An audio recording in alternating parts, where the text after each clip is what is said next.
हाँ भाई, करें शुरू। आज तो बहुत ज्यादा बढ़िया लग रहा है। सारे बच्चे टाइम से आ गए सिवाय एक के, और एक ये दो। आज पढ़ने का मजा ही कुछ और है। ऊपर से जिन बच्चों के टेस्ट चल रहे थे उनके बाद छुट्टी करने का बहाना भी नहीं था। सारे हैं यहाँ पर सिवाय चिराग, बस है ना। बढ़िया लग रहा। चलिए शुरू करते हैं। आज है 23 तारीख है। बस चिराग छुट्टी पे, चिराग अभी लेट है। वो पता नहीं क्यों स्कूल गया। स्कूल छुट्टी थी ना आज। उसका एक समस्या और भी है। कभी कभी वो स्कूटी का चक्कर पड़ता है। उसके पापा आते हैं पहले ड्यूटी से 3 बजे, तब वो स्कूटी लेके यहाँ आता है। कुछ ये चक्कर भी है। आना चाहता तो आना चाहता तो ठीक है ना। उसे दिख गया कल छूट मिल गई है मुझे। उसे दिख गया था ना कि मुझे वो मिल गई है, डिस्काउंट मिला है अभिषेक को और चिराग को। तो कह रहा ठीक है चलेंगे आराम से। बताइए, हम लोग कर रहे थे एनसीईआरटी की 9.3 है ना। तो था सीक्वेंस एंड सीरीज यानी जीपी।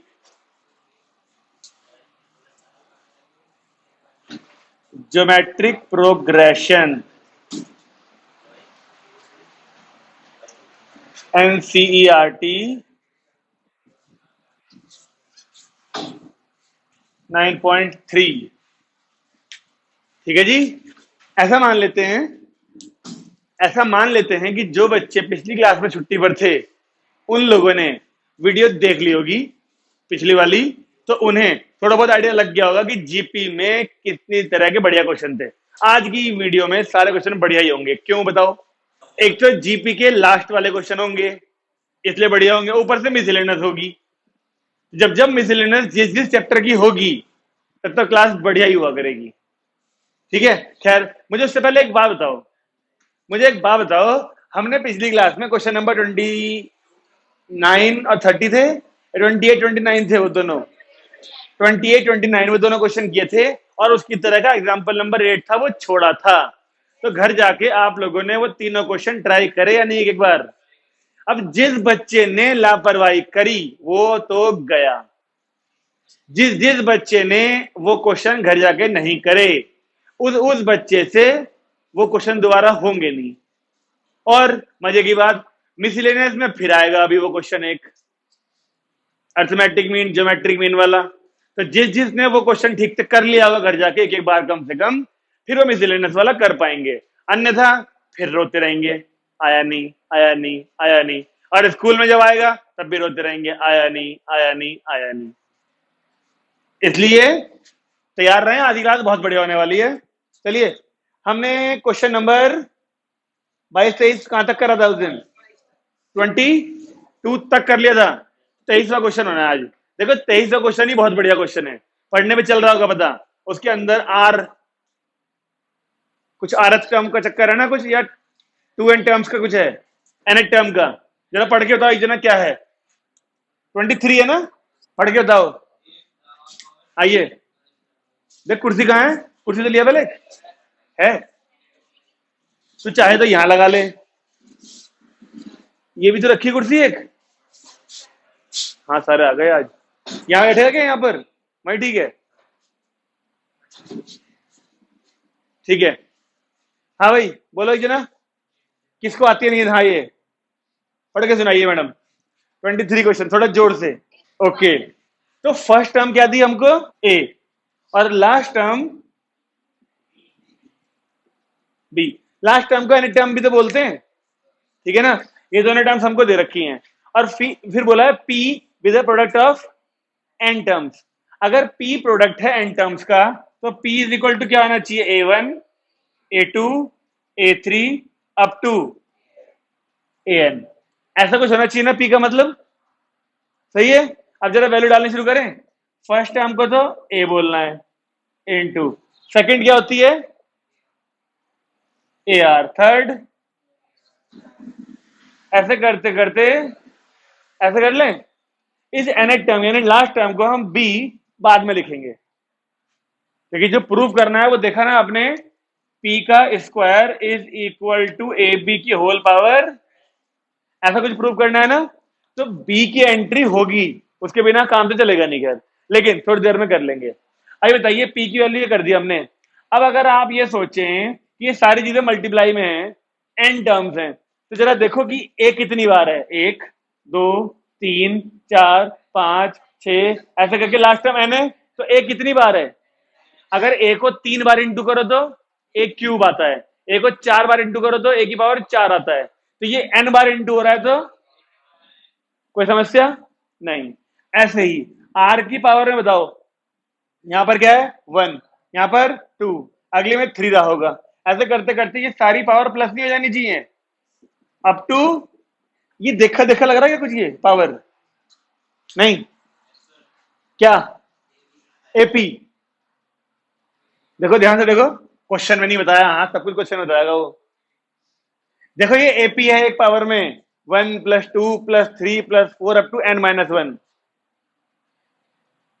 आपको ध्यान है sum of n natural numbers 1 + 2 + 3 up to n की वैल्यू होती है n इंटू n + 1/2। छोटी मोटी चीजें तो आज भी रख सकते हो तुम। ये एपी जिसकी फर्स्ट टर्म 1 कॉमन डिफरेंस भी 1 है, उसका सम वो आता है, लेकिन यहां पर थोड़ा सा अंतर है, बताओ क्या? लास्ट टर्म n-1 है, वहां लास्ट टर्म n थी, तो क्या करना पड़ेगा इसके लिए?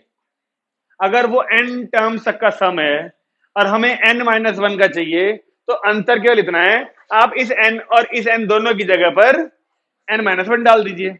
अगर अगर ये n टर्म का सम था, हमें 5 टर्म का सम चाहिए होता, तो हम n की जगह पे 5 डाल देते बस। तो n-1 के लिए n-1 डलेगा, तो देखिए क्या बन गया ये, p is equal to a की पावर n, ऐसे कैसा, r की पावर क्या आएगा पहले n-1, फिर n की जगह डलेगा n-1, एक प्लस का 1 है, तो चेक करिए, तो केवल इतनी सी वैल्यू आएगी नहीं आएगी? जो ये डराने वाली सीरीज थी वो सिंप्लीफाई होकर ये बन गई है। अब बस इसको सॉल्व करके ये लाना है हमने। यहां तक कोई दिक्कत? ठीक चल रहा है यहां तक?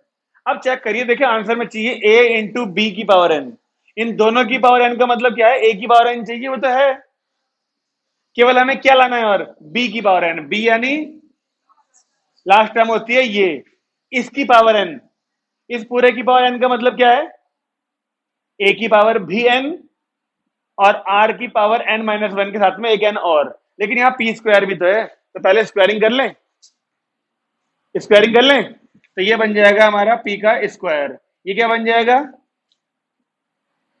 2 बार आ जाएगा, ये भी a की पावर n 2 बार आ जाएगा, इधर भी तो स्क्वायरिंग होगी, और जब इसकी स्क्वायर होगी तो इस पूरे की पावर में 2 आएगा, उस 2 से ये 2 कट नहीं जाएगा फिर, तो r की पावर क्या बची, केवल n और n-1। बताओ भाई, p का स्क्वायर करने का मतलब है इसकी a की पावर 2n हो जाती, 2n को हम ऐसे लिख सकते हैं अलग अलग करके, और इसका भी स्क्वायर होता, इसके स्क्वायर का मतलब पूरे की पावर एक 2 आती, और पावर से पावर हमेशा इनटू होती है, ये अपॉन वाला 2 और वो पावर में मल्टीप्लाई वाला 2 कट नहीं जाएंगे दोनों आपस में, तो केवल ये हिस्सा बचेगा। आने क्या देखो वही चीज, a की पावर n ये रहा, और ये पूरा इसको सिंप्लीफाई करें तो इसकी पावर भी n है, इसकी पावर में भी n है, तो इसको ऐसे लिख लूं क्या, देखो a r की पावर n-1, ये दोनों n कर दिए बाहर, ताकि हम इस पूरे को क्या लिख पाए, b, और a की पावर भी n, b की पावर भी n, यानी p² is equal to A B की होल पावर n। देखो है ना बढ़िया?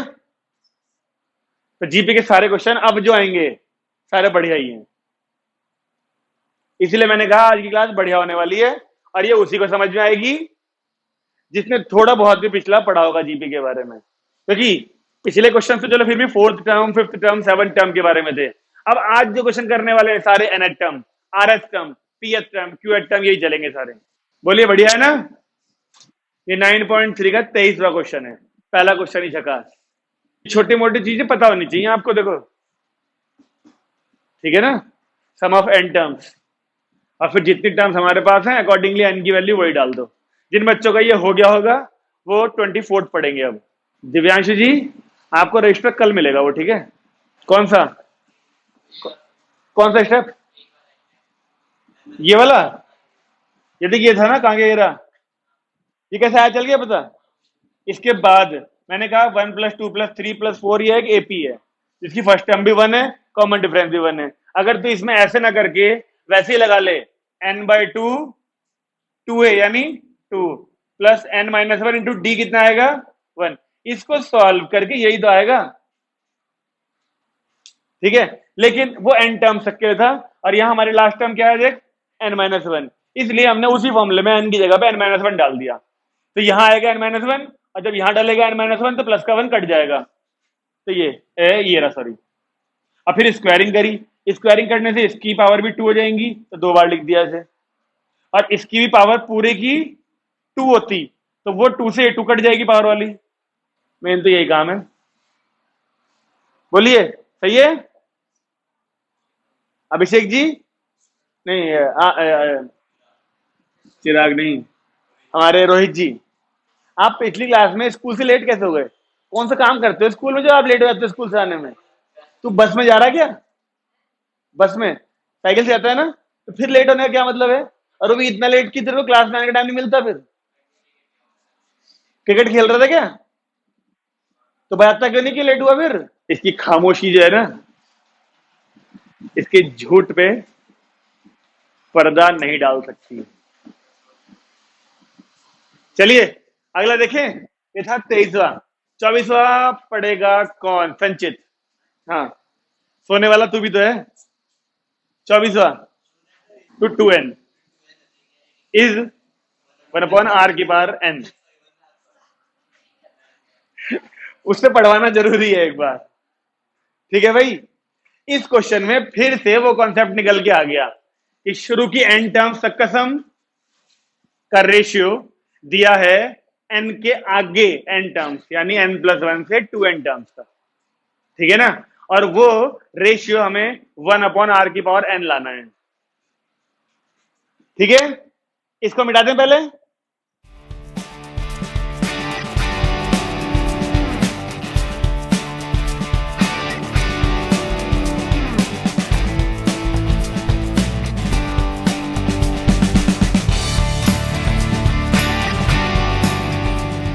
(24) ठीक है जी। अगर हम देखें ध्यान से कि हमें जो प्रूव करना है वो चीज लिखता हूं, गिवन है ही नहीं इसमें कुछ, गिवन तो है नहीं, सीधे प्रूव दैट वाली लाइन लिखता हूं मैं। सम ऑफ n टर्म्स का रेशियो सम ऑफ n+1 से 2n, हमें 1/r⁴n ऐसा कुछ लाना है बस, ठीक है ना। इतना कंफर्म है कि जीपी है वो जी, बस। अब मुझे सोच के बताओ, आपको पहले भी हम लोग इस कॉन्सेप्ट को यूज कर चुके हैं।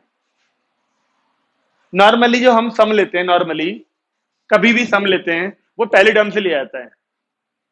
यहां पर गड़बड़ है ना, देखो n तक का सम ये रहा, और n के आगे कौन सी होगी अगली? n के आगे n+1 ही तो होगी, तो n+1 से 2 है, यानी फिर n टर्म्स ये रही।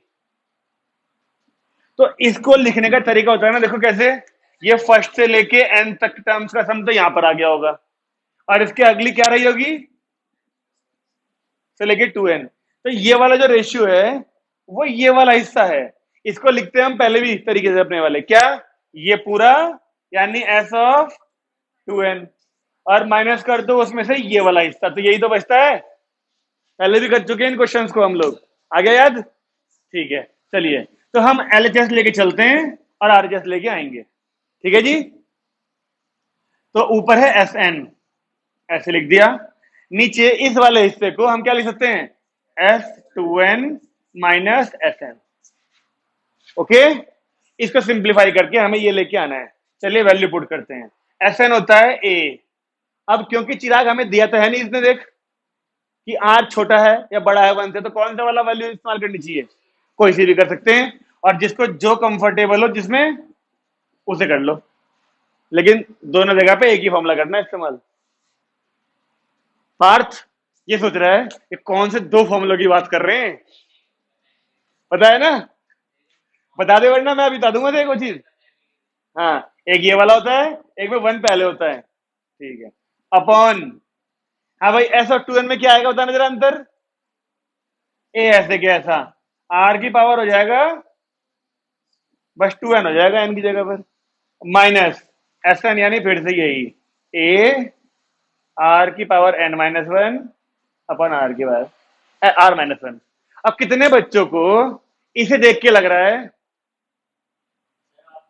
कि हमसे तो होने का नहीं? अभी तो मैंने कहा कि जब r दे ही नहीं रखा तो अपनी मर्जी से कुछ भी ले लो। मतलब मैं चिराग से बात कर रहा था, वही सुनेगा क्या बस? फिर मैंने यही तो कहा कि जब हमें नहीं दिया था, आपकी इच्छा है, जिसमें कंफर्टेबल हो वो वाला यूज कर लो, लेकिन पूरे क्वेश्चन में एक ही तरीके का यूज करना। ठीक है? अब मैं कह रहा हूं कि बहुत से बच्चे इसे देख के हाथ फैला देंगे ना, अब हमसे तो आगे होने का नहीं। तो जिसको जो समझ में आ रहा है बताओ। सबसे पहली चीज भविष्य ने बता दी, भविष्य को शायद इस क्वेश्चन का भविष्य पता है? इसने कहा कि नीचे का r माइनस वन एलसीएम लेके इस r माइनस वन से कट जाएगा, लेकिन मुझे ये नहीं समझ आ रहा है इसने ये क्यों नहीं कहा कि a भी कटेंगे पहले। अच्छा, बोलने वाला था a कॉमन लेके इससे कट जाएगा, तो पहले a हटा देता हूं, लो कॉमन लेने के बाद हटेगा ये। ठीक है ना? फिर ऐसे ही r माइनस वन भी अपॉन का कॉमन आएगा, वो भी तो काट देगा इस वाले को। वो अलग है, देखो यहाँ पे अलग है, यहाँ पे अलग है। नीचे वाला हिस्सा देगा r minus one r minus one r minus one, तो केवल ये r माइनस वन इन वालों को काटेगा। अब जो बचा वो लिख दूं, ऊपर बचा केवल r की पावर n माइनस वन, नीचे r की पावर, अरे n कहां है देख तो लो, देख के बोल लो। पहले r की पावर टू n है माइनस वन, और फिर ये माइनस, ये क्या बनेगा r की पावर n प्लस वन, तो वन से वन भी कट गया। अब बचे केवल ये तीन। अब आप ये सोचो, ऊपर r की पावर n माइनस वन है, इन दोनों में कुछ कॉमन हो गया क्या? r की पावर टू n r की पावर n में, तो टू n वाले में r की पावर n बच जाना चाहिए, और r की पावर n वाले में ये भी कट गया। बचा केवल वन अपॉन r की पावर n, जो कि लाना था। है ना आसान? तो इस क्वेश्चन का की पॉइंट क्या है आपके हिसाब से? इस क्वेश्चन का की पॉइंट क्या है आपके हिसाब से? ये वाला स्टेप, यानी कि जो n प्लस वन से टू n है, इसको ऐसे लिखा जाता है, ये पता होना चाहिए बस। उसके बाद थोड़ी सी घबराहट नहीं होनी चाहिए। जब ये बड़ा सा स्टेप आएगा, धीरे धीरे सॉल्व करते हुए आप आंसर की तरफ पहुंच जाओगे। हाँ, पार्थ तो पूछता ही अक्सर। आज तेरे मन में तो नहीं आया ना ये सवाल? चलिए, जिसका 24वां हो गया वो 25वां पढ़ेगा। 25वां कौन सा है? इंसर्ट वाला तो नहीं है? एबीसीडी जीपी वाला? ठीक है, ये भी अपने आप में बहुत ही बेहतरीन क्वेश्चन है। मैं बताऊंगा कौन पढ़ेगा और कौन है सोने वाला। ये वाला हमें ना ये दिया हुआ है क्वेश्चन में, यहां पर ये वाला कैसे निकाला हमने, ये पूरा माइनस ये वाला हिस्सा, ये पूरा क्या बोलते हैं, sum of to N terms. और ये वाला हिस्सा, जब इस पूरे के सम में से आप ये वाला माइनस कर दोगे तो ये वाला तो बचेगा। ठीक है? हाँ भाई, चलिए एक काम करते हैं, इन्हें देते हैं मन्नत जी को मौका, नई वाली लड़की को। इसे बताइए 25वां क्वेश्चन पढ़ के बताइए। अब ये क्वेश्चन हमारे लिए थोड़ा सा नया है, ये क्वेश्चन थोड़ा सा नया है। आइए करते हैं शुरू।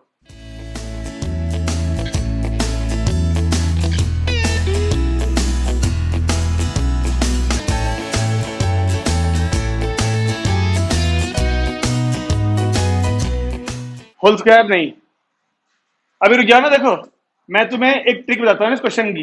देखिए, हमें सबसे पहली चीज जो दी है, इसने बोला ए बी सी और डी जीपी में है। मुझे ये बताओ, जब हमें वो तीन चीजें देता है, ए बी सी जीपी में देता है, तो हम क्या करते हैं? जब हमें तीन टर्म कॉमन रेशियो ना, तो बी अपॉन ए को इक्वल करते हैं सी अपॉन बी के, करते हैं। तो वो चार में तो करना पड़ेगा पहले हमें। उस चीज को प्रूव करने के लिए सबसे पहले जो ये चार चीजें जीपी में दी हैं, इससे अपने काम की चीज ढूंढनी है। और ये तब तब तुम्हें करना पड़ेगा जब जब तुम्हें एबीसीडी जीपी में मिलेंगे। अभी तो शुरुआत है। मिसलेनियस में भी कुछ क्वेश्चंस में ए comma B comma C comma D GP में लिखा हुआ मिलेगा। तो जब जब एबीसीडी जीपी में लिखे मिले, तब तब तुम्हें ये काम करना है, वही कॉमन रेशियो वाला। तो क्या बी अपॉन ए किसके इक्वल होगा? हाँ है ना? और इसे मान लेते हैं हम के इक्वल। ठीक है? अब देखो क्या होने वाला है काम यहां पर। एक बार पहले और लास्ट वाले को इक्वल करूं तो बी की वैल्यू क्या आएगी? हम ना ए बी सी डी इन चारों को एक ही वैल्यू की फॉर्म में लाना चाह रहे हैं। अब देखो बता ना, हमें कॉमन रेशियो मालूम तो था नहीं, तो लेट कर लिया, इसलिए के होगा कॉमन रेशियो कुछ। और अब देखो, अब जो काम होने वाला है ये नया है आप लोगों के लिए, इसलिए थोड़ा ध्यान से देखना। मैंने पहले वाले को इक्वल करा तो आया ये, अब सेकंड वाले को करा दो और थर्ड वाले को करा दो, चेक करो सही है, सही है। इस बी की वैल्यू को देख रहे हो, इस बी की वैल्यू को मैं यहां पुट कर रहा हूं, तो सी इज इक्वल टू ए के स्क्वायर आ गया नहीं आ गया? अब इस सी की वैल्यू को यहां पुट कर रहा हूं, तो डी इज इक्वल टू आ गया नहीं आ गया? ये नया काम है आपके लिए। क्या करा हमने? बी सी डी इन तीनों को ए और के की फॉर्म में लिया है, देख लो।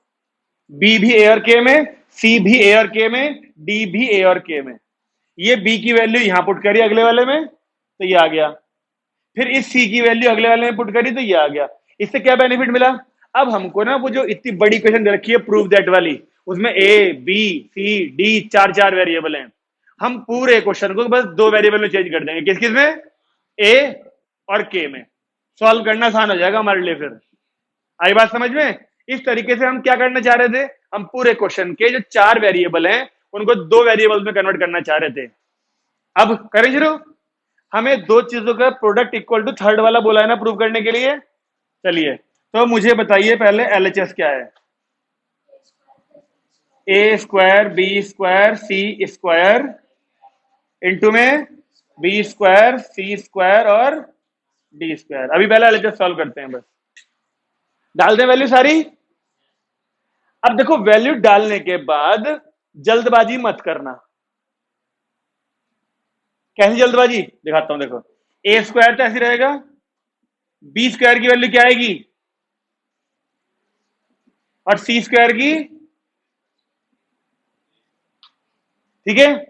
फिर बी स्क्वायर ए स्क्वायर के स्क्वायर, सी स्क्वायर यानी ए स्क्वायर के की पावर 4, डी स्क्वायर यानी ए स्क्वायर के की पावर 6, ठीक है। ए बी सी डी जो चार अल्फाबेट थे, अब ये पूरा केवल दो वेरिएबल्स में आ गया, ए और के में। अब कुछ बच्चे जल्दबाजी में क्या करते हैं, इस पहले की इंटू इन सब में करेंगे, फिर इस दूसरे की इन सब में करेंगे, फिर तीसरे की सब में करेंगे। ना, हमें वो काम नहीं करना। हमने जब इतना दिमाग लगाया तो मल्टीप्लाई करने के लिए नहीं लगाया था। अब हम क्या करेंगे, देखो ए स्क्वायर यहां भी है, ए स्क्वायर यहां भी है, ए स्क्वायर यहां भी है, कॉमन ले लेते हैं। देखें क्या बचा। अगर ए स्क्वायर कॉमन लिया तो 1 प्लस के स्क्वायर प्लस के की पावर 4। ऐसे यहां भी कुछ कॉमन है, बताओ क्या? तो यहां क्या बचा?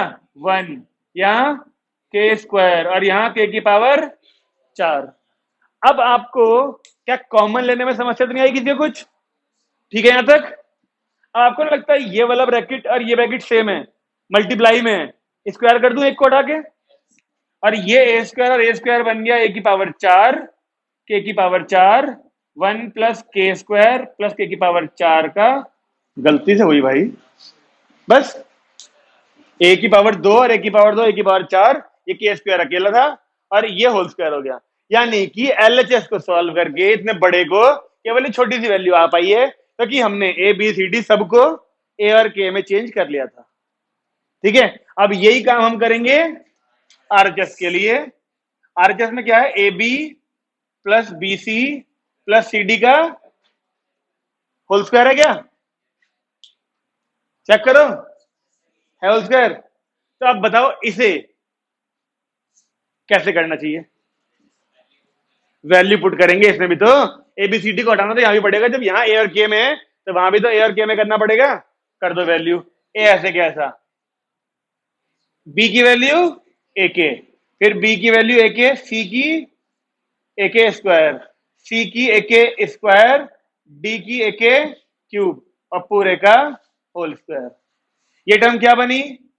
ए स्क्वायर के क्यूब, ए स्क्वायर के की पावर 5 का स्क्वायर।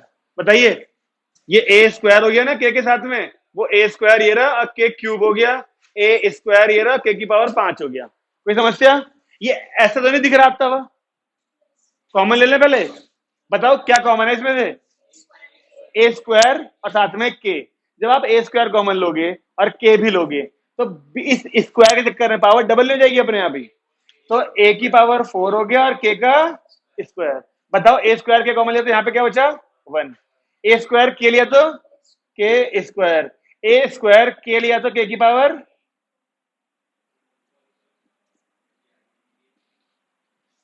आगे ना दोनों देखो बराबर। तो ये क्वेश्चन भी अपने आप में बहुत अच्छा वाला क्वेश्चन है।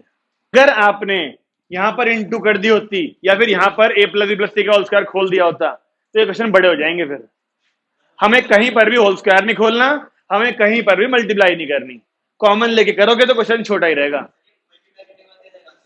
हाँ आएगा, भले ही एक दिन बाद आए,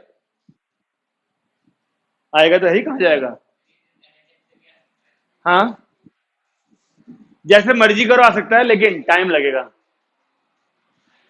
टाइम तो इसमें भी लग रहा है जबकि इसमें तो छोटा कर रखा हमने इसे। तो आपको ध्यान रखना है जब भी एबीसीडी जीपी में मिले हम हर क्वेश्चन में शुरू में यही करेंगे।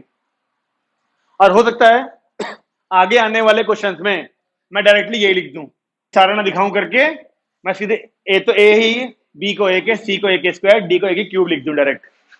ऐसा भी हो सकता है। क्या हुआ मैडम? रिया जी पूछ लो। ए स्क्वायर को स्क्वायर क्यों लिखा? क्योंकि हमने सबको यानी ए बी सी डी सबको ए और के की फॉर्म में चेंज किया। तो ये तो ऑलरेडी ए में ही था, तो इसे थोड़ी छेड़ा हमने, इसे छेड़ा ही नहीं हमने, यहां से वैल्यू पुट करी बी सी डी में। ए तो ऑलरेडी ए में ही है, उसे कुछ नहीं करना, बी सी डी की वैल्यू पुट करनी है हमने। तो सही है, सहम सहम गए क्या? ये था 25वां। 26वां शायद फिर से वो आ गया ए की पावर एन वाला, इंसर्ट इंसर्ट वाला। ये तो अपने आप करोगे तुम, एग्जाम्पल किया था हमने पहले भी। 27वां आया वाला, अर्थमेटिक मीन ज्योमेट्रिक नहीं, ज्योमेट्रिक मीन वाला। अब आएगा मजा फिर से सॉल्व करने में।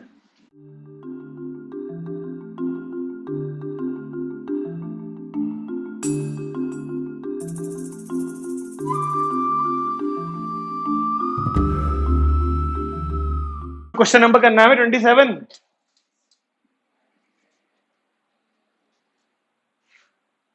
हमें ज्योमेट्रिक मीन दिया है, बताओ क्या? कोई बोल दो क्या ना, इसमें तो क्वेश्चन ही नहीं है ना, केवल वैल्यू बोल दो।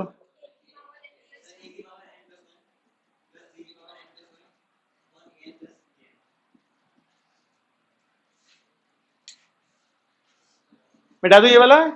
एक और शानदार क्वेश्चन 27वां। तुम्हें ध्यान है एपी में क्वेश्चन किया था ऐसा ही एक हमने, एपी में अर्थमेटिक मीन दिया हुआ था ऐसा ही। तो एक बार अर्थमेटिक मीन उसने दिया था, एक बार इसकी जगह पे हमने खुद लिखा था। अब मुझे बताओ दो नंबर ए और बी हो, उनका ज्योमेट्रिक मीन हमें क्या पता है? Root A B. तो ये उसने दिया और एक हम खुद निकले रूट ए बी। ए की power N plus one, B की power N plus one, upon में ए की पावर एन, बी की पावर एन। अब सारा का सारा खेल है इनको सॉल्व करना। बताइए कैसे करें शुरुआत? दो तरीके, या तो स्क्वायरिंग या फिर इसकी पावर 1/2, इसकी 1/2, उनकी इंटू इसमें करो। पूरे क्वेश्चन में फ्रैक्शन चलेगा फिर, तो स्क्वायरिंग कर लें। लेकिन लेकिन स्क्वायरिंग बोलना ही तो था ना, पता है ना क्या? इस पूरे का स्क्वायर होगा, फिर उसमें ए प्लस बी का स्क्वायर ऊपर भी खुलेगा और ए प्लस बी का स्क्वायर नीचे भी खुलेगा। रेडी हो? चलो, स्क्वायरिंग बोथ साइड ऐसे लिखते हो ना शॉर्टकट में। तो इस संचित, मैं तो नहीं समझा।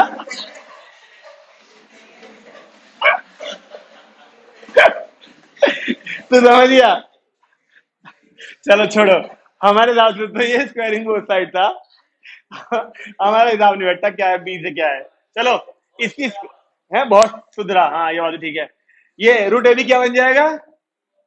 ए बी। और इधर ए की power N plus one, B की पावर एन प्लस वन का स्क्वायर, और नीचे भी ए की पावर एन। ऐसे अब हम तब तक इसे उधर नहीं भेजेंगे जब तक इन दोनों के होल स्क्वायर ना खोल लें। कर दे शुरू, या फिर एक काम करें, होल स्क्वायर खोलने के बाद भी इसको तो यहां लाना ही पड़ेगा, तो इसको यहां ले आते हैं बगल में और ए बी को बगल में लिख के रखेंगे बस।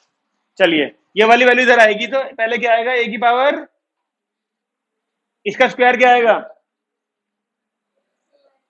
ऐसे बी का स्क्वायर प्लस 2 ए की पावर एन बी की पावर एन, पूरे के इनटू में ए बी है और इक्वल में इसका स्क्वायर, बताओ क्या आएगा, इस वाले का, ए की पावर प्लस बी की power 2n plus 2 plus 2 A की पावर n प्लस 1 बी की पावर n प्लस 1।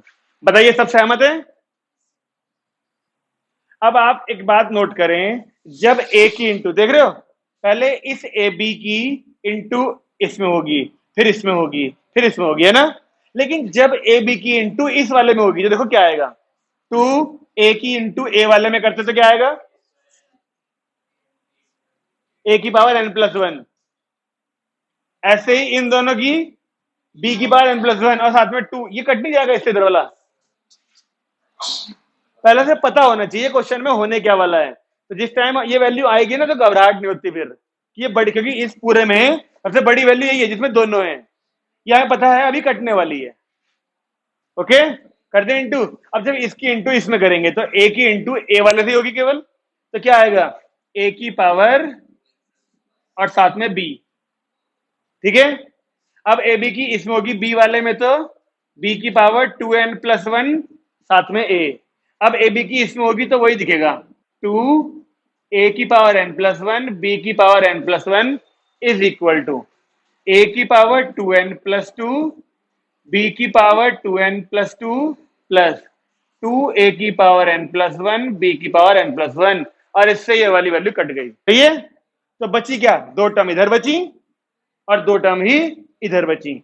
आइए इधर लिखते हैं इसे, अब ए की पावर 2n प्लस 1 के साथ में बी, बी की पावर 2n प्लस 1 के साथ में A is equal to A की पावर 2n प्लस 2 प्लस बी की पावर 2n प्लस 2। अब तुम बताओगे, यहां पर एक वैल्यू बड़े वाली कट गई, अब जो बचा है वो ये है। अब बताओ क्या करना चाहिए तुम्हारे हिसाब से, ए वाले एक साथ, बस एक कोई ध्यान है, वहां भी यही काम किया था भाई, ए वाले एक साथ का मतलब है ए की पावर वाले एक साथ। यहां पर ए की पावर है ना, देखो इसमें तो नहीं है ना ए की पावर, इसकी चिंता मत करो, ए की पावर इसमें है और इसमें है, तो इस वाले को उधर भेज दूं क्योंकि वो वाली पावर बड़ी है। तो देखो ए की पावर 2n प्लस 2 था, ये इधर माइनस में आया, ए की पावर 2n प्लस 1 साथ में बी, तो ये बी की पावर n वाले को इधर ले आऊं, बी की पावर 2n प्लस 1 ए माइनस बी की पावर 2n प्लस 2। अब भविष्य अभी भी याद है कि ए की पावर वाले एक तरफ करने के बाद क्या करते थे, कॉमन लेते थे, ठीक है। अब बताओ यहाँ पे बी की पावर 2n प्लस 1 है, यहाँ पे बी की पावर 2n प्लस 2 है, कितनी पावर कॉमन आएगी, 2n प्लस 1, कम वाली कॉमन आती है, तो बी की पावर 2n प्लस 1 कॉमन लिया तो ये हट गया, क्या बचा, ए माइनस, यहाँ पे बी की पावर केवल ये 1 बची होगी, यानी ऐसे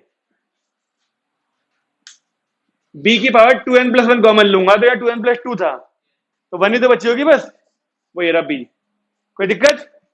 ऐसे ही यहां पर ए की पावर 2n प्लस 1 कॉमन लिया तो यहाँ ए बचा और वहां बी बचा, इस ए माइनस बी से ये ए माइनस बी भी कैंसिल।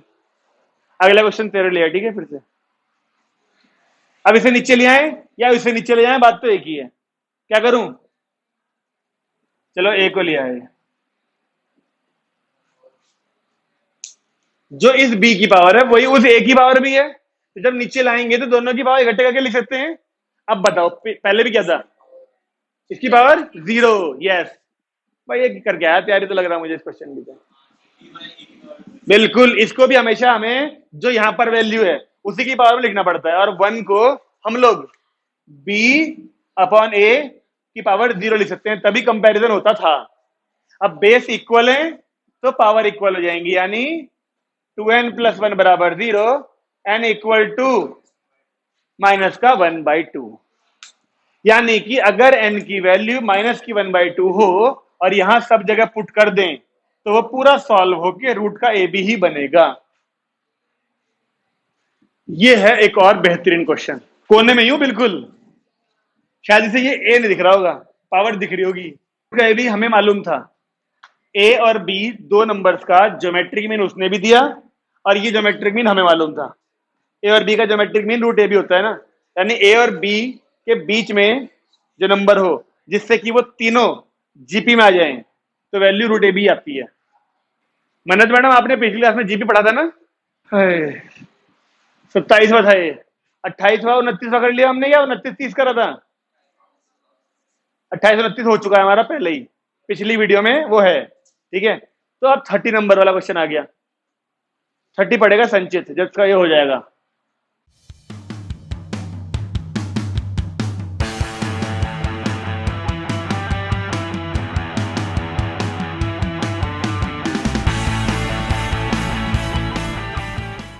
हाँ जी, अब देखो इस क्वेश्चन में जो बैक्टीरिया वाला क्वेश्चन है ये 30, इसमें कहीं भी ऐसा नहीं लिखा ये क्वेश्चन जीपी का है। लेकिन एक बात बोल दी शुरू में, किसी भी कल्चर में बैक्टीरिया हर घंटे में डबल हो जा रहे हैं। डबल मतलब मान लो अभी 1000 है, एक घंटे बाद 1000 का डबल 2000, फिर 2000 का डबल 4000, 4000 का डबल 8000, तो 1000 2000 4000 8000, आपको इससे चल जाएगा। बताइए जीपी है, कॉमन रेशियो निकालोगे ना, बार बार 2 2 2 2 आता रहेगा। ठीक है ना, तो एक बात कंफर्म हो गई, ये क्वेश्चन जीपी का है। सब सहमत है? अरे प्रियंका मैडम सहमत हो? ठीक है जी। उसके बाद हमसे कहता है इनिशियली बैक्टीरिया काउंट इज 30, तो क्या वो फर्स्ट टर्म मान लें? फर्स्ट टर्म मान लेते हैं 30 है, और कॉमन रेशियो हमने 2 चल गया पता हमें, डबल हो रहे हैं तो कॉमन रेशियो 2 ही आएगा। अब बताओ, पहले जब हमने काउंटिंग स्टार्ट करी 30 थे, है ना, अब एक घंटे बाद वो 60 हो गए होंगे, उसके एक घंटे बाद 120 हो गए होंगे, ऐसे जीपी चल रही होगी हमारी। लेकिन हमसे उसने पूछा एट द एंड ऑफ, पहले क्या पूछा? सेकंड आवर खत्म होने पे। अब जरा मुझे सोच के बताओ एक बात, at the end of second hour ही क्यों शब्द बोला इसने? कि उसने केवल सेकंड टर्म क्यों नहीं पूछी उसने? क्योंकि ना eight the end of second hour का मतलब ही है कि थर्ड टर्म। सेकंड आवर जब खत्म होगा उस टाइम पे थर्ड टर्म चालू हो जाएगी। बात समझ में आ रही है? इस चीज पे इसने क्यों जोड़ दिया एट द एंड ऑफ? तीनों पार्ट पूछे, तीनों में एट द एंड बोला है इसने।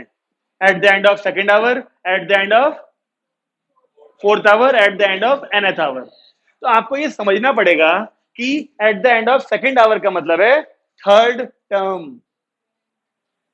ठीक है जी। तो सबसे पहले वाले पार्ट में उसने हमसे A3 पूछा है, जिसकी वैल्यू हम जानते हैं क्या होती है, AR स्क्वायर। तो A कितना हुआ हमारा 30, R हो गया 2 का स्क्वायर, 4 3 12। सेकेंड आवर के एंड होने पर 120 बैक्टीरिया होने चाहिए उस कल्चर में।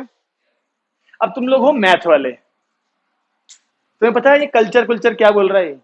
जब हमारा मतलब हमारा ब्लड टेस्ट होता है या कोई भी काउंटिंग होती है ना, आरबीसी वाइट डब्ल्यूबीसी कुछ भी काउंट होते हैं, उसे कल्चर बोला जाता है। टेस्ट को, सैंपल को कल्चर बोला जाता है, सैंपल को। ठीक है भाई जी। कभी तुमने, जैसे मान लो अभी सीजन पहले भी चल रहा था कि टाइफाइड फैल रहा था बहुत ज्यादा, उस टाइम पे बार बार सैंपल लेके जाते हैं ना, वो उस सैंपल में वो सारे टेस्ट परफॉर्म करते हैं कि कौन सी बीमारी कितनी है। वो जो रिपोर्ट आती है हाईलाइट हो रखी होती है, अगर कोई लिमिट से बाहर होती है काउंटिंग तो उसे बोल्ड करके दिखाते हैं ना रिपोर्ट के अंदर। तो वो सारा कल्चर ही तो टेस्ट करने के बाद चला है पता। कल्चर यानी हमारा जो सैंपल हमें उससे दिया गया था। ठीक है ना, तो यहां पर कल्चर कोई सोसाइटी नहीं है, ये कोई वो नहीं है कल्चर जो नॉर्मली हम मानते हैं कल्चर को अपने। ठीक है ना, ये कल्चर हमारा सैंपल टाइप का है जिसमें बैक्टीरिया थे कुछ। ओके, तो पहले पहले आ गई है at the end of second hour का मतलब थर्ड टर्म। ठीक है, अच्छा ऐसे ही सेकंड टर्म खुद कर सकते हो तुम। सेकंड पार्ट, हम थर्ड वाला पार्ट देखें, उसने बोला at the end of nth hour. At the end of nth hour का मतलब वो n+1th आवर वाली वैल्यू पूछ रहा है आपसे। तो ये तो सॉल्व करके AR की पावर n आएगा, यानी 30 × 2 की पावर n। अब कितने बच्चों को, यहां देखो जरा, कितने बच्चों को ऐसा लगता है कि इन दोनों की इंटू करके 60 की पावर n लिख दूं? एक को भी नहीं। अरे ऐसा मत कहो, कोई ना कोई जरूर होगा जैसे 60 की पावर n लिखना चाहेगा। ले, ठीक है। और है कोई, किसी के मन में आ रहा है ख्याल? किसी के मन में आ रहा है ख्याल ये वाला? नहीं आ रहा? जिनके मन में ख्याल नहीं आ रहा वो सही है, और जिनके मन में ख्याल आ रहा है वो ध्यान रखिए, जब किसी एक वैल्यू के ऊपर पावर है दूसरे के ऊपर नहीं है तो इन दोनों की इंटू नहीं की जा सकती। अरे मान जाए ऐसे ही। ठीक है भाई, तो आंसर यही है फिर इसका। ठीक है, 30 क्वेश्चन आसान है। इस क्वेश्चन में हमें एक नई चीज सीखने को मिली, एट द एंड ऑफ। ध्यान रखना इस बात का, आगे भी क्वेश्चन आने वाले हैं। एट द एंड जब बोलता है तो यानी अगली टर्म पूछ रहा होता है। ठीक है, चलिए 31। हाँ, आंसर मैच कर लो एक बार भाई। बाकी लोग 31 क्वेश्चन देखो। 31 कौन सा है? हैं? चिट्ठी, इंटरेस्ट वाला। तो अब पढ़ेंगी ये क्वेश्चन प्रियंका मैडम। 31, ये भी बीच में खो जाती है ना। 500 रुपए जमा करे, है ना, और कितने 30 ईयर्स में, कितने में 10 ईयर्स में वो पैसे कितने बन जाएंगे कंपाउंडेड एनुअली के हिसाब से? 500 रुपए बैंक में जमा करे, कितना रेट दिखा रखा है? 10% रेट के हिसाब से 10 साल बाद अगर कंपाउंडेड एनुअली हो तो वो पैसे कितने बन जाएंगे 10 साल के बाद? 500 जमा करे शुरुआत में। अब इस क्वेश्चन को देख के कैसे चल रहा है पता कि ये जीपी का क्वेश्चन है? आ रहा मन में ख्याल? नहीं आ रहा? जीपी में दिया है, आती है। हाँ, अरे वाह भाई वाह। चलो, बाकी किसी को ध्यान है? बाकी आप सबको ध्यान है क्या? ओए, क्या तुम्हें ध्यान है? इसने कंपाउंडेड एनुअली दिया है इसलिए जीपी में है। अगर उसने सिंपल इंटरेस्ट के हिसाब से दिया होता ना तो क्वेश्चन जीपी में ना होता। फिर आपको ध्यान है सिंपल इंटरेस्ट कंपाउंड इंटरेस्ट में अंतर क्या होता है? कॉमर्स का हो गया, पता है? 10th क्लास में जो बच्चे ज्ञान में थे हमारे, उन्हें बताई गई थी ये बात तब भी किसी न किसी क्वेश्चन के अंदर, है? 8th में भी था, बिल्कुल। अरे रोहित तो यही नहीं बता पाया जब कि कल वो स्कूल से लेट क्यों हुआ, तो ये कैसे बताएगा वो 8th में क्या था? आज इसने बताया था, राज ने अभी। ये भी था, ये भी 10th में यही था। ठीक है, इसने बता दिया। क्या है देखो, सिंपल इंटरेस्ट कंपाउंड इंटरेस्ट में अंतर देखो। अगर आपने यहां देखो, अगर सिंपल इंटरेस्ट और कंपाउंड इंटरेस्ट वाला हिसाब देखें, अगर मान लो आपने 100 रुपए जमा करे बैंक में और 10% इंटरेस्ट मिल रहा है, तो 10% 100 रुपए का 10 रुपए होता है। तो एक साल के बाद आपके खाते में 110 रुपए होंगे। 100 रुपए ये, 10 रुपए इंटरेस्ट के मिले होंगे, 110 रुपए होंगे। लेकिन जब अगले साल की काउंटिंग चालू होगी, अगले साल की काउंटिंग चालू होगी, आपको फिर से जो 10% इंटरेस्ट मिलेगा वो 100 रुपए पे ही मिलेगा जो आपने जमा कर रखे थे। ऐसे करके 5 साल बाद भी देखोगे ना, तो भले ही आपका अकाउंट में पैसे बढ़ते रहेंगे, लेकिन आपको हर साल इंटरेस्ट 10-10-10 रुपए मिलता रहेगा। क्यों? क्योंकि वो केवल 100-100 रुपए पे ही मिलेगा। अल्टीमेटली अकाउंट में पैसे तो बढ़ेंगे, लेकिन हर साल 10-10 रुपए बढ़ेंगे बस। आ रही है बात समझ में? सिंपल इंटरेस्ट में जो पैसे जमा कर रहे होते हैं उसी के ऊपर इंटरेस्ट मिलता रहता है, कितने भी साल तक देखते रहो। लेकिन कंपाउंड इंटरेस्ट में क्या है? अगर आपने 100 रुपए जमा करे, 10% हुए, तो एक साल के बाद आपके खाते में 110 रुपए होंगे। अब आपको जो 10% इंटरेस्ट मिलेगा वो इस पे मिलेगा, ना कि इस पे। यानी हमारे खाते में जो पैसे हैं उस पे मिलता है इंटरेस्ट। तो अब हमें 10 रुपए ना मिलके 11 रुपए मिलेगा इंटरेस्ट। इसमें हर साल कितना मिल रहा था? 10-10-10-10-10। इसमें एक साल के बाद ही 11 रुपए हो गया। अब जब आपको 11 रुपए मिलेगा इसमें, तो 110 में 11 जोड़ोगे तो क्या हो जाएगा? 121। अब आपको जब फिर 10% इंटरेस्ट मिलेगा, तो आपको वो 10% इंटरेस्ट 12 रुपए 10 पैसे होगा। अब आपके 121 में 12 रुपए जुड़ेंगे, जबकि इसमें क्या हो रहा था? हर साल 10 ही रुपए जुड़ रहे थे। यहां पर क्या हुआ? एक बार 10 मिला था पहले साल, अगले साल 11 मिला, उसका अगले साल 12.1 मिला, उसके अगले साल 13 पॉइंट समथिंग मिलेगा। हर साल इंटरेस्ट बढ़ता चला जाएगा। आ रही है बात समझ में? सिंपल इंटरेस्ट कंपाउंड इंटरेस्ट में ये अंतर होता है। ठीक है जी, चलिए क्वेश्चन पे आते हैं। हमने अगर इस क्वेश्चन में प्रिंसिपल की बात करें तो 500 रुपए जमा करे थे ना, रेट हमारा दिया हमें 10%। अब मुझे सोच के बताओ, ठीक है ना, कि एक साल के बाद अमाउंट आफ्टर 1 ईयर क्या होगा? P1 प्लस, याद आ रहा है फॉर्मूला? कंपाउंड इंटरेस्ट का ये फॉर्मूला सबको याद होगा, भले ही जो कॉन्सेप्ट बताया गया था वो भूल गए होंगे। हाँ, फॉर्मूला सबको याद रहता है। अच्छा, अच्छा तुझे उल्टा है, ठीक है। तो बाकी बच्चों को जिन्हें फॉर्मूला याद नहीं है उन्हें फॉर्मूला चल गया पता, जिन्हें कॉन्सेप्ट नहीं मालूम था उन्हें कॉन्सेप्ट भी चल गया पता। उम्मीद है आप याद रखेंगे सिंपल इंटरेस्ट कंपाउंड इंटरेस्ट में क्या होता है।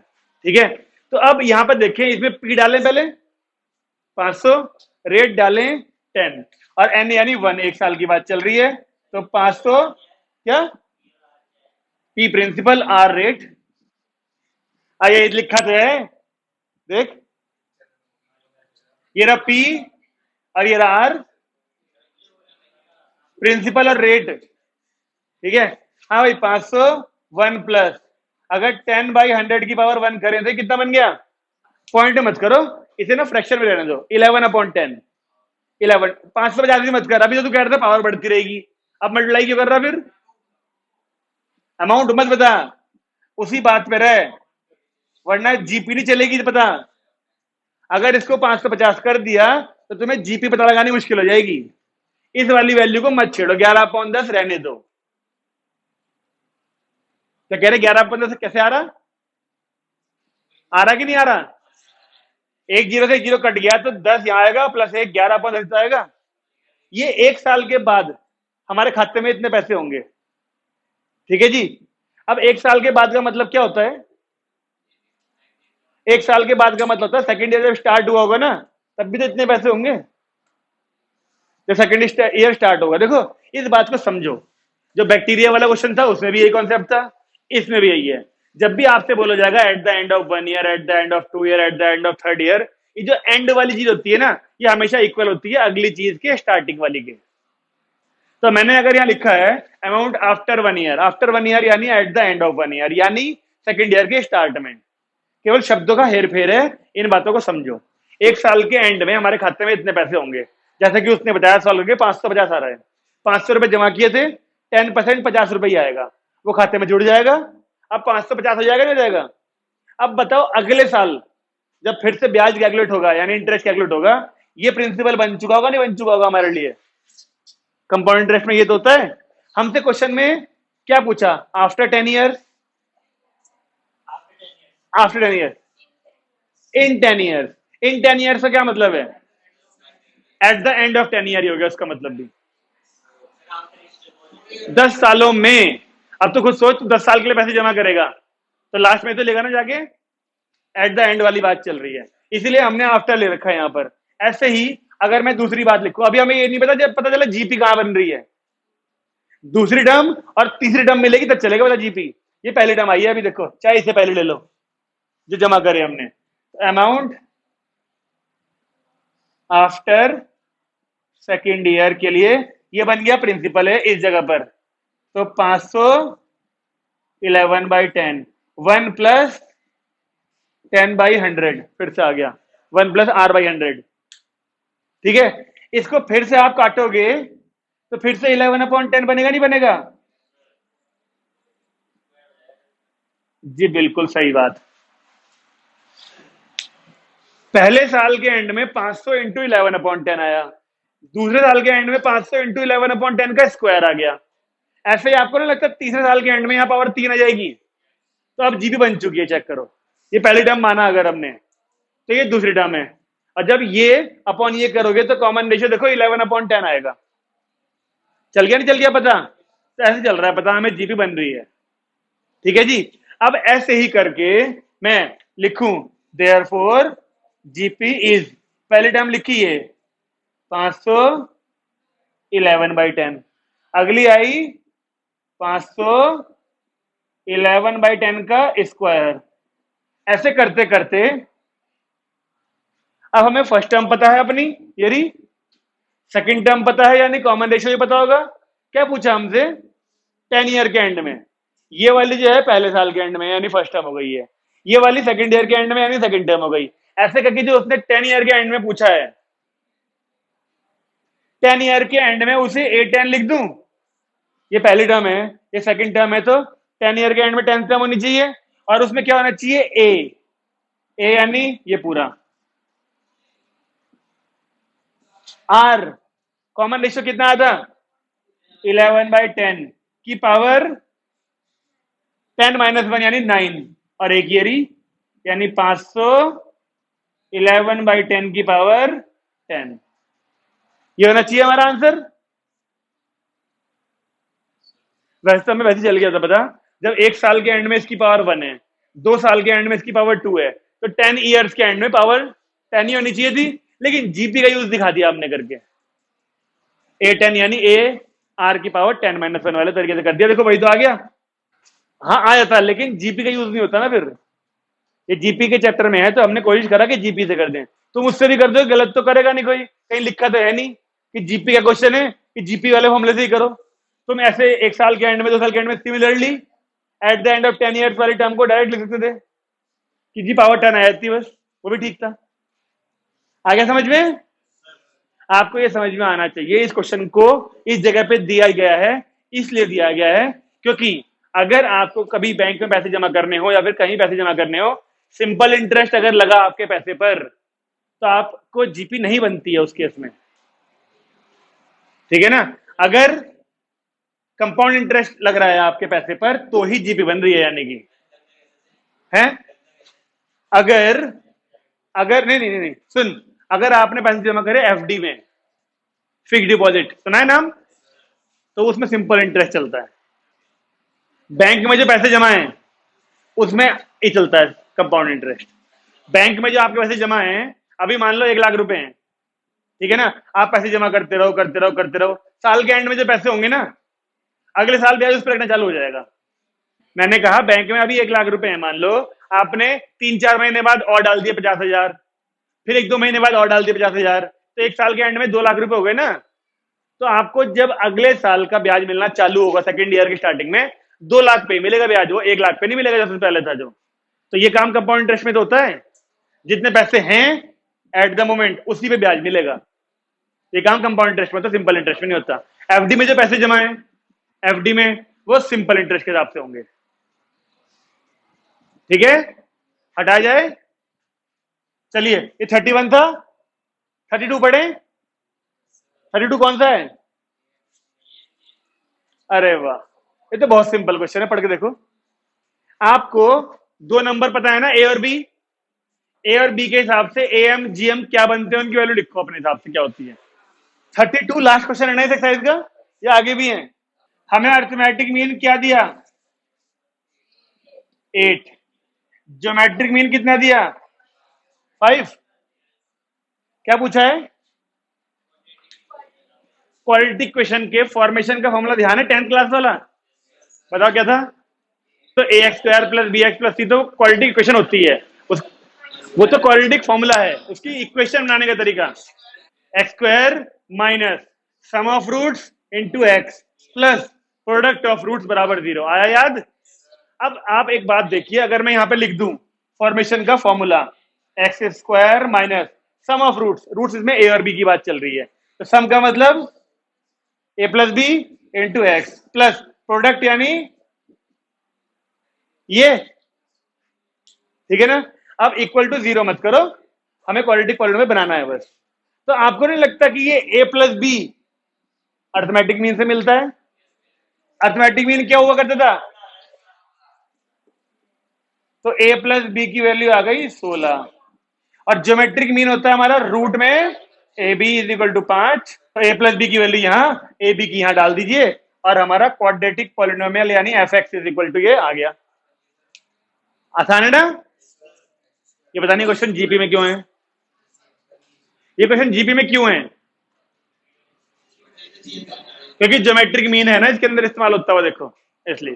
तो उसकी वैल्यू को रूट ए बी तो तुमने लिखा है ना अपने आप, इसलिए है जीपी में क्वेश्चन ये। हाँ जी, तो अब बताइए, हमने जीपी एनसीईआरटी की 9.3 खत्म कर दी, छुट्टी किस बात की? ठीक है भाई, तो उम्मीद है बढ़िया लगेगा क्वेश्चन ये लास्ट वाले। अब मिसलेनियस पे आ जाए, स्पेशल वाले तो हैं, कराऊं स्पेशल वाले? हैं तुम्हारे हैं? अरे वाह, मजा आ गया भाई। तुम्हारा पहले पूरा हटा हुआ था, अब पूरा कह दिया करो। ठीक है, लिखो भाई। चलिए, स्कूल के मास्टर पे पढ़ लेते तो वो केवल एनसीईआरटी वाले पढ़ा रहे होते, और जो हट गया उससे बचा लेते हमें। और ये मास्टर सारे पढ़ाता रहता है, जो हट गया वो भी। जरूरत पड़ेगी इसकी, इसकी भी जरूरत तुम्हें अभी कहीं जगह दिख जाएगी, देखना।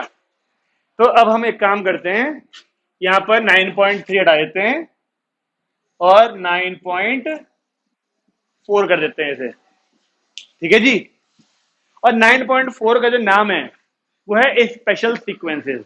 जिस टाइम हमने चैप्टर शुरू किया था उस टाइम मैंने आपको बोला था इस चैप्टर में 3 टॉपिक हैं। अर्थमेटिक प्रोग्रेशन यानी एपी, जो 10th में ही पढ़ा था। ज्योमेट्रिक प्रोग्रेशन यानी जीपी, जिसको एपी आता है उसे जीपी समझने में बहुत देर नहीं लगती, जैसा कि आपको चले गया होगा पता। तीसरा है स्पेशल सीक्वेंस।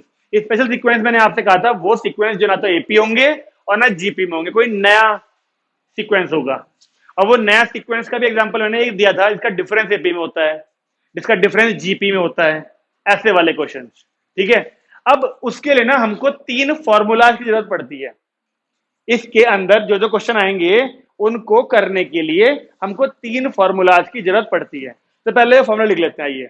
जिनमें पहला फॉर्मूला तुम बताओगे मुझे, मैं लिख रहा हूं और तुम बताना। देखो, 1 + 2 + 3 अप टू n क्या होती है इसकी value?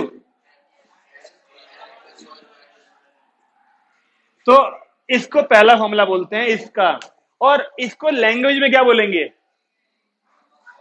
Some of first n natural number. सही है, इसकी जगह पता होना चाहिए आपको, ही होती है वैल्यू। एपी है तो सिंपल। ठीक है, दूसरा formula sum of squares of first n natural number. सुन रहे हो? Sum of squares of first n natural number. तो मुझे क्या लिखना चाहिए? हाँ, यानी 1 का स्क्वायर प्लस, स्क्वायर की फॉर्म में लिखो, तो पूरे चैप्टर में स्क्वायर की फॉर्म में लिखने हैं। 1 का स्क्वायर, 2 का स्क्वायर, 3 का स्क्वायर अप टू 9 का भी स्क्वायर है। अच्छा, n into n plus 1 2n plus 1/6, ये होता है इसका formula, sum of squares of first n natural numbers का। ठीक है, तो बताओगे तीसरा फॉर्मूला कौन सा होगा? क्यूब्स का, सम ऑफ क्यूब्स। तो संचित महाराज बताएंगे वो कैसे लिखूं? 1 का क्यूब प्लस 2 का क्यूब प्लस 3 का क्यूब अप टू n का क्यूब। सीक्वेंस समझ में आ रहा है ना? सेम चल रहे हैं। इसका फॉर्मूला देख लेते हैं क्या होता है। n इंटू n प्लस 1/2 का क्यूब, क्यूब नहीं सॉरी स्क्वायर। देखो ये दोनों सेम सेम से तो है ना? तो ये 3 फॉर्मूले हैं, sum of n natural numbers, sum of squares of n natural numbers, sum of cubes of n natural numbers. कैसे आया वाला तो सिस्टम ही नहीं है। तूने ये तो पूछा नहीं सेकंड वाला कैसे आया, नहीं समझा सकता भाई। इनके अपने आप में डेरिवेशन है और हमें डेरिवेशन करने को सिखाए जाते। एनसीईआरटी में भी डेरिवेशन है, अगर तुम्हारी इच्छा हो तो कर लेना, लेकिन जरूरत नहीं है। आप इनका एप्लीकेशन ही सीख लो, यानी इनको इस्तेमाल करना ही सीख लो, वही बड़ी चीज है। ठीक है जी, ये तो मत सोचो कि कहां से आए ये, इनको इस्तेमाल करना सीख लें बस हम, वो काफी है अभी के हिसाब से तो। ठीक है भाई, 3 फॉर्मूले यूज होने वाले हैं हमारे, ध्यान रहेंगे। और ये यहाँ नहीं, ये 3 फॉर्मूले कहीं भी इस्तेमाल होते हुए दिखेंगे ना तुम्हें, तो तुम्हें ध्यान रहना चाहिए कि सम ऑफ स्क्वायर्स की ये वाली वैल्यू होती है। ओके, चलिए क्वेश्चन देखते हैं। सबसे पहला एग्जांपल देखिए कौन सा है, आपके पास तो किताब में होगा ही नहीं ना। हाँ भाई, पुरानी वाली किताब में एग्जांपल नंबर 19 होगा, देखो। हाँ भाई, जरा मुझे एग्जाम्पल नंबर 19 में जो सीक्वेंस है वो बताएंगे, ऐसे करके। प्लस का मतलब हुआ हमें इस पूरे का सम चाहिए, ठीक है ना। अब चेक करें। हाँ भाई, जब भी हमें कोई सीक्वेंस दिया होता है, सबसे पहला काम होता है एपी चेक करना। ये माइनस ये 6 8 10 12 एपी नहीं है। ये अपॉन ये अपॉन ये अपॉन ये अपॉन ये जीपी भी नहीं है। तो एक बात तो कंफर्म हो गई, ये क्वेश्चन उन 2 टॉपिक का नहीं है जो अभी तक पढ़े थे। लेकिन अब देखो ध्यान से, फिर से पढ़ता हूं एक बार। ये माइनस ये, देखते रहे ना, ये माइनस ये 6, ये माइनस ये 8, ये माइनस ये 10, ये माइनस ये 12, ये तो एक एपी है, डिफरेंस एपी में है। आया पहचान में? हमें हर बार जब भी सीक्वेंस देता है कोई ना कोई, हमें पैटर्न पहचानना है, उसमें कौन सा पैटर्न बन रहा है। तो इसमें हमारा डिफरेंस एपी में दिख रहा है हमको, सही है ना। और जब डिफरेंस एपी में हो, उसको सॉल्व करने का तरीका आइए देखें। इसको हटा दूं अभी। यहां पर अगर मैं सम लिख दूं, इसको प्लस प्लस प्लस चल रहा है तो सम होगा। और लास्ट में क्या हम ए एन मान सकते हैं? एन टर्म होगी कोई ना कोई, इसमें भी कोई ना कोई तो एन टर्म होगी इसकी, ठीक है। जब भी डिफरेंस एपी में होगा तो करने का तरीका ध्यान रखना। हमने क्या करा, देखो यहां देखो, हमने क्या करा, सब लोग यहां देखो, हमने इस सीक्वेंस को दोबारा से लिखा और हल्का सा धक्का दे दिया यहां पे, और लिख के ना एस इज इक्वल टू 5 को यहां से ना लिख के यहां से लिखना चालू करा। एक टर्म को धक्का दिया आगे बस, ठीक है ना।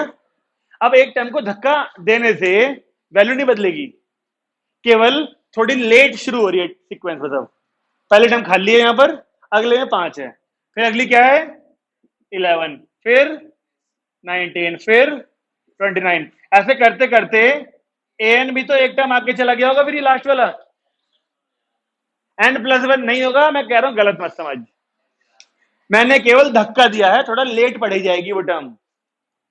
अगर ठीक 5 बजे ये पढ़ी गई थी ए एन, तो इस वाले में 5 बजे की 1 मिनट पे पढ़ी जाएगी ए एन, क्योंकि हल्का सा आगे डिले दे दिया हमने उस चीज को, बस हमने वैल्यू नहीं बदली है, हमने थोड़ा सा डिले कर दिया उसे। समझ रहा है बात क्या कहना चाह रहा हूं? अब क्योंकि डिफरेंस की बात चल रही थी तो मैं दोनों को माइनस करता हूं। धक्का देके माइनस करने से ही तो एपी मिल रही है, देखो मेरी।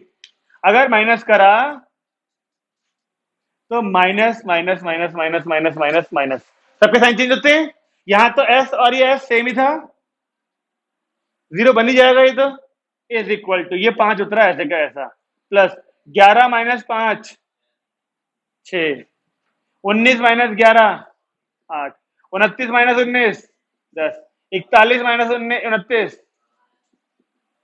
ऐसे करते करते यहां पर क्या आया होगा, इसमें से इससे पहले वाली टर्म माइनस हुई होगी बस, है ना।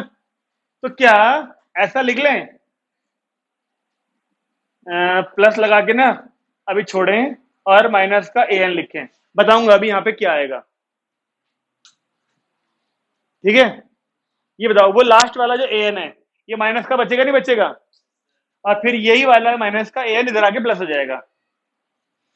A N is equal to ये माइनस वाला ए एन इधर आके प्लस हो गया ना, 5 प्लस, अब ये एक एपी का सम दिख रहा है हमको, देखो हम इसको कैलकुलेट करना जानते हैं एपी के सम को, लेकिन पता है इसमें समस्या क्या है, हमें ये नहीं मालूम टर्म्स कितनी है। देख लो, वही चीज सिखाने के लिए जगह छोड़ी है मैंने, देखो यहां पर लो। अगर मैं केवल ना 5 टर्म लिखता हूं, 5 2 4 6 8 और 10, ओके कितने टर्म्स है ये 5। अब मैं धक्का दे रहा हूं एक को, तो 2 यहां आ जाएगा, 4 6 8 और 10 यहां चला जाएगा। अब जरा माइनस करो और मुझे बताओ ऑपरेशन कितनी टर्म्स में लग रहा है, 4 में। ये एक बच जाती है ये री, वो एक बच जाती है ये री, तो एक्चुअली में 5 टर्म्स थी हमारी सीक्वेंस में, तो उस ऑपरेशन में कितनी इस्तेमाल हुई 4। अब यहां पर n टर्म्स थी, तो इस ऑपरेशन में कितनी इस्तेमाल हुई होंगी n-1। अभी नहीं बोला यहां 5 थी तो 4 में ऑपरेशन लग रहे थे, तो यहां पर भी तो इस ब्रैकेट के अंदर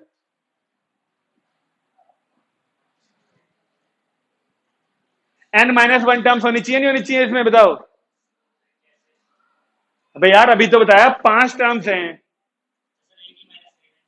तो 4 में लगा ना ऑपरेशन माइनस करने वाला, तो देख, तो यहां पर n टर्म्स थी टोटल, धक्का देने के बाद n-1 में लगा होगा ना ऑपरेशन, तो वो n-1। इसकी जरूरत कहां पड़ेगी, यहां सम के टाइम पे। बताओ भाई एपी का सम n माइनस नहीं, n/2 नहीं, n-1 टर्म्स है, n-1/2 फिर 2a प्लस n-1 तो पहले भी आता था, अब n-1 है तो n-2 इंटू डी। क्यों नहीं लिया, फॉर्मूले में n-1 होता है और एक -1 और होता है, ठीक है जी। तो क्या बन गया 5 प्लस n-1/2, ये कितना आया 12, 2n-4 यानी 8 प्लस का 2n, यहां से 2 कॉमन लेके इसको काट दें अगर 5 plus n minus one, 4 plus n, यानी 5 प्लस n स्क्वायर, 4n और माइनस का n, यानी प्लस का 3n और माइनस का 4, यानी कि n स्क्वायर प्लस का 3n प्लस का 1। चेक करिए आपका भी nth टर्म यही आ रही है क्या? एक बार सम का फॉर्मूला लग गया, फिर सिंप्लीफिकेशन वाला काम सबको आता है। हुआ किसी का यहां तक? इसको कंफर्म करना जरूरी है कि ये सही है या नहीं। nth टर्म किसे कहते हैं? लास्ट टर्म या फिर जनरल टर्म? क्या फायदा है nth टर्म का? कोई सी टर्म निकाल सकते हैं, पहले टर्म निकाल सकते हैं। कैसे? डालो जरा 1, आगे ना पहली 2 डालो, आगे ना दूसरी टर्म 3 डालो, तो आ रही है ना तीसरी टर्म, यानी ये ठीक है। अगर जो गलत आ रहा होगा ना तो मैं इसे लटका दूंगा यहां पर। तुम लोग भी चेक करो भाई, एन के वैल्यू 3 डाले में 19 आ रहा है कि नहीं आ रहा? आ रहा है ना? बचा लो संचित को, कोई झूठे मुंह कह देगा ना अगर कि नहीं आ रहा तो गया संचित। हाँ भाई, इस पूरे टॉपिक में, स्पेशल सीक्वेंस वाले में, जब जब आपको कोई भी क्वेश्चन मिलेगा तो आपका सारा खेल ए एन को निकालने का है पहले। जब ए एन निकल जाएगा तब इसके बाद वो वाले फॉर्मूले इस्तेमाल होंगे जो अभी लिखे थे हमने। अभी ये खत्म नहीं हुआ क्वेश्चन, अभी इस क्वेश्चन का एक हिस्सा खत्म हुआ है, क्योंकि मैंने कहा ना हर क्वेश्चन में, स्पेशल सीक्वेंस के हर क्वेश्चन में ए एन तो निकालना पड़ेगा पहले। और ए एन जब भी आएगा आपका एन की वैल्यू 1 2 3 4 डाल के, प्रियंका जी खो गई क्या? एन की वैल्यू 1 2 3 4 डाल के पहले चेक करना सही आ रहा है कि नहीं आ रहा। ये वाला तो देख, यहां पर अगर लिखते हम, यहां पर लिखते तो A N minus A N minus one लिखना पड़ता है यहां पर, लेकिन उसका कोई रोल नहीं था, क्योंकि हमें ये पता लगाना था जो एपी बनी है उसमें टर्म्स कितनी होंगी। और उसके लिए मैंने यहां एग्जांपल दिया एक, ये पता लगाने के लिए कि 5 टर्म्स होती हैं और धक्का देने पे जब माइनस करते हैं एक टर्म को तो 4 टर्म्स में लगता है ऑपरेशन, तो एन टर्म्स लेके चले थे, तो एन माइनस वन बची है इस ब्रैकेट के अंदर। तो इनका तो रोल ही नहीं है कुछ यहाँ पर, इस लास्ट वाले का रोल है, क्योंकि ये यहाँ माइनस से इधर आके प्लस में हो जाता है, तभी ए एन मिलता है हमको। और सारे इसके क्वेश्चन में मैं कह रहा हूं ए एन जरूरी है, ए एन निकालना जरूरी है। क्यों? अभी चलेगा बता। हमसे क्वेश्चन में क्या बोला हुआ था? प्लस प्लस प्लस प्लस, यानी सम। अभी तो केवल एन टर्म निकली है, सम कैसे निकलता है देखिए। रोहित कह रहा मेरे काम की चीज नहीं है ये, मैं तो कल फिर लेट आऊंगा स्कूल से। अरे वही परसों के लिए तो कह रहा, फिर लेट आऊंगा, फिर नहीं बताऊंगा क्यों लेट आया था स्कूल से। घर वालों को बताऊंगा तेरे बेटे ये घूमने जा रहा है स्कूल के बाद, और ये भी कह दूंगा पता नहीं स्कूल भी जा रहा कि नहीं जा रहा। यहाँ दूसरा है भी नहीं कोई अचीवर तो हमका जो ये बोले कि ये स्कूल आया था कि नहीं आया था। हाँ भाई देखो क्या मतलब है इस चीज का, ए एन का समीशन, यानी पहली टर्म प्लस, दूसरी टर्म प्लस, तीसरी टर्म प्लस, सब मिल जाएगा नहीं मिल जाएगा? ठीक है, लेकिन अगर मैं ए एन की वैल्यू को यहां पर पूरा ये वाला डाल दूं, ये वाला भी, तो ना मैं यहां पर एन इज इक्वल टू 1 से लेके के तक नहीं पुट कर पाऊंगा। तो मैं क्या कर रहा हूं, मैं ना इसको ए एन को, देखने नीचे जगह है वीडियो में नहीं है यार, फिर पिछले क्वेश्चन में यहां लिखा था मैंने, वो तो आया ही नहीं होगा है, थोड़ी सी है। ठीक है चलो यहां लिख देता हूं। मैं क्या कर रहा हूं, इस ए एन को ना वेरिएबल चेंज कर रहा हूं, यहां पर एक के करके लिख दूं अगर, तो के स्क्वायर प्लस 3k प्लस 1 बन जाएगा। इसका मोटिव मेरा ये है कि जो हमने फॉर्मूले अभी थोड़ी देर पहले एन की फॉर्म में लिखे थे वो एन में ही रहे। क्यों? देखो अगर मैं यहां पर एक के कर दूं और k इज इक्वल टू 1 से लेके n तक कर दूं, अब इसे पढ़ के बताओ क्या मतलब, कैसे पढ़ोगे इसे? k की वैल्यू 1 लिखोगे पहले यहां, तो क्या मतलब आएगा? a1 फिर प्लस a2 प्लस an तक जाएगा ना। तो अब अगर मैं आपको यहां पर सम में k इज इक्वल टू 1 से लेके n तक और एक की वैल्यू भी डाल दूं, के स्क्वायर प्लस 3k+1। ठीक है, देखते रहो, ये नया काम हो रहा तुम्हारे लिए, पहले कभी नहीं करा ऐसा काम। सब क्वेश्चन में सेम है, an निकाल के ये काम सब क्वेश्चन का सेम है, तो ये तो अपने आप तुम्हें प्रैक्टिस हो जाएगी इस क्वेश्चन की। तो हर क्वेश्चन में तरीके अलग होंगे। हाँ, हर क्वेश्चन में an अलग आएगा, लेकिन an निकलने के बाद वाला काम हर क्वेश्चन में सेम चलेगा। an को ak मान लेना और समीशन लिख के वैल्यू पुट करना। आप देखो क्या हुआ, देखो देखो, अगर मैं इस वाली वैल्यू को यानी समीशन को एक बार k स्क्वायर के पास भेजूं, एक बार भेजूं 3k के पास में, एक बार भेजूं 1 के पास में, तो कैसे पढ़ा जाएगा ये? Summation k is equal to 1 से n तक k square plus summation k is equal to 1 से लेके n तक 3k plus summation k is equal to 1 से लेके n तक 1। ये प्लस नहीं है क्या? प्लस, तो समीशन एक बार इसके लिए, एक बार इसके लिए, एक बार इसके लिए, तीनों के लिए कर दिया। ठीक है, अब पढ़ते हैं इसका मतलब। जो तुम बोलोगे ना उसको समझने की कोशिश भी करना, सुनते हो?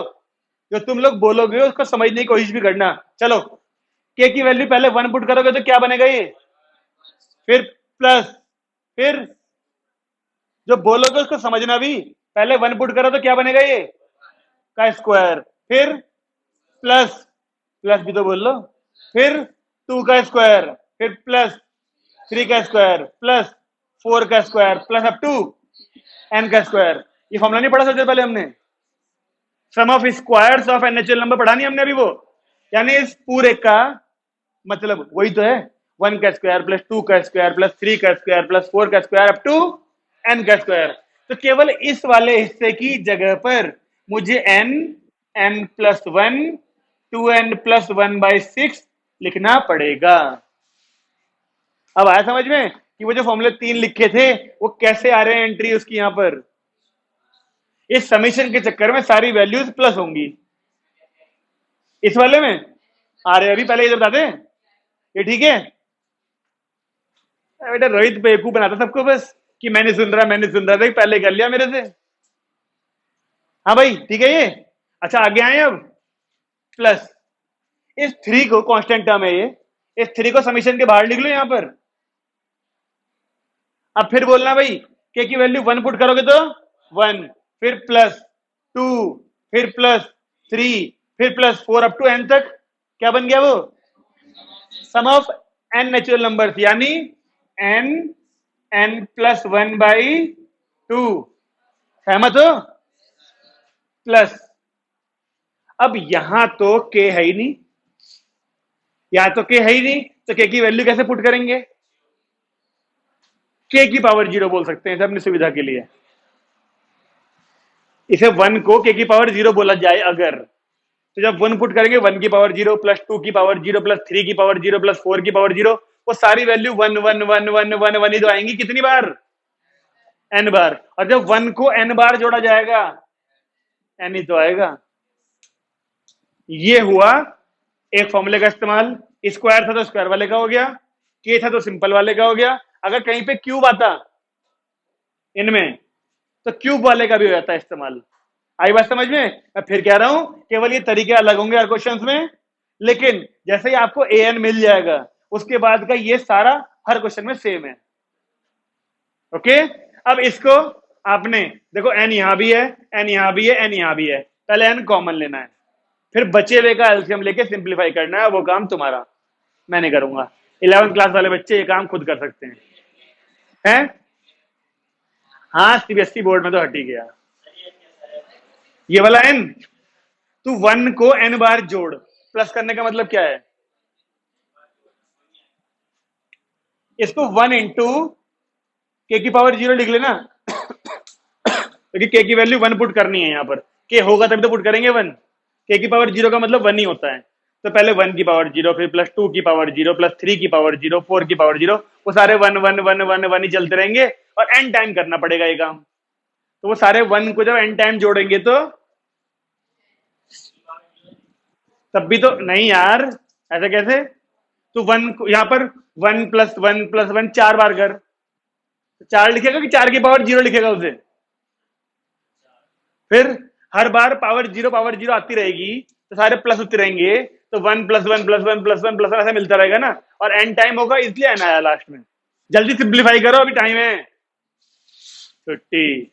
इसका आंसर बताओगे तब जाओगे। बताओ आंसर, एन कॉमन लेके एलसीएम लो। आंसर देख रही है, आ गया। क्यूबिक बना, क्यूबिक। क्यूबिक कैसे बन गई? इंटू मत करो, सुनो। ओए, आंसर पेयर की फॉर्म में आएगा ऐसे वाला ही, 1 2 3 ऐसे पेयर ले आओ। क्यूबिक बना ली क्या? मेरे ख्याल से ब्रैकेट्स की फॉर्म में होगा आंसर। तो जो एन स्क्वायर प्लस 6n वाली है वो क्वाड्रेटिक इक्वेशन है ना, उसके फैक्टर कर लो ना, स्प्लिटिंग कर लो उसमें, और 3 ब्रैकेट्स की फॉर्म में आंसर बताओ। एन, आंसर देख के बता रहा क्या तू? इसका तो अलग आ रहा कुछ। क्या है आंसर पीछे? अच्छा हाँ ठीक है। राइट भाई, ये आ रहा है क्या प्रियंका? तेरा अलग आ रहा है, तुम्हारा नहीं आया ये? प्रियंका का तो यही है, तेरा भी यही है। n+4 आ रहा है, तेरा पूरा आ रहा है। ये नहीं आ रहा तेरा n+2 और n। अबे n तो कॉमन लिया था, ये कहां छोड़ दिया तूने? ये तो कॉमन लेके पूरे के बाहर था ही n। ये आना चाहिए आंसर, जल्दी करो यार। हाँ यही आ रहा है, यहां से n कॉमन लेके ठीक से एलसीएम ले।